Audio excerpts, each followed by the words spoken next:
Hey there, Georgie here with Ukraine Matters. Now I know everyone is super excited and really hoping that US is going to be back and there's going to be new weapon deliveries coming to Ukraine, and we're going to cover it once the concrete announcements come. But today I want to take a little bit of your time and talk about this statement right over here.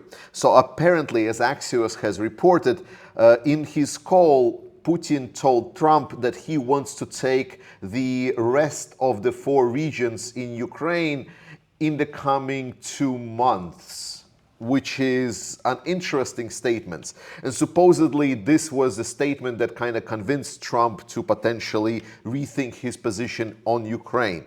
I think it's obviously a combined effort that was put by the allies and the fact that Putin was telling him things before. As you remember, my idea was that Putin was actually telling Trump for a while now that he is going to finish off Ukraine and he's going to stop and he's going to take whatever it needs and then it's going to stop. And I think every time that Putin kind of called Trump, he kind of was taking, it's like, okay, we're going to just take this small part and then we're going to stop for sure. We're going to take this part and we're going to stop for sure. But he never stopped and he always was annoying Trump with everything. And the statement and the expectation that supposedly Russian military is going to take over the rest of the Donbass area is ludicrous. It's absolutely flat out insane on its head. Like, it has nothing to do with reality. Donald Trump just wrapped up a disastrous meeting in the White House with NATO Secretary General Mark Rutte.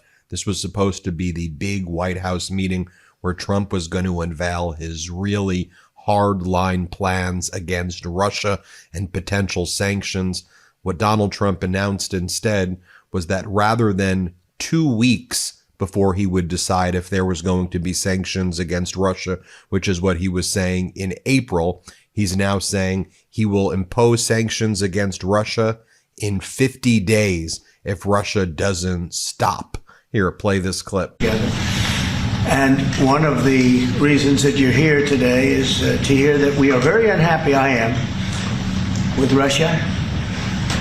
But we'll discuss that maybe a different day. But we're very, very unhappy with them, and we're going to be doing very severe tariffs if we don't have a deal in 50 days. Tariffs at about 100%. You'd call them secondary tariffs. You know what that means. Didn't Donald Trump say that he was going to end this war in 24 hours? And now he's saying that he was being sarcastic about that and he was just joking about it. If you want to also know where the 50 days came from, it was recently reported that when Donald Trump spoke with Vladimir Putin, Putin said it would take him 60 days to take over some of the areas in Ukraine that were part of Putin's military objectives. So Donald Trump just went, okay, Putin said 60 days. I'm going to be a tough guy. And I'm going to say in 50 days, if you don't stop, I'm going to impose these additional sanctions. It should also be noted that America barely buys anything at all from Russia. So these secondary sanctions aren't going to have any significant impact at all, really, given that we basically have a complete boycott of Russia.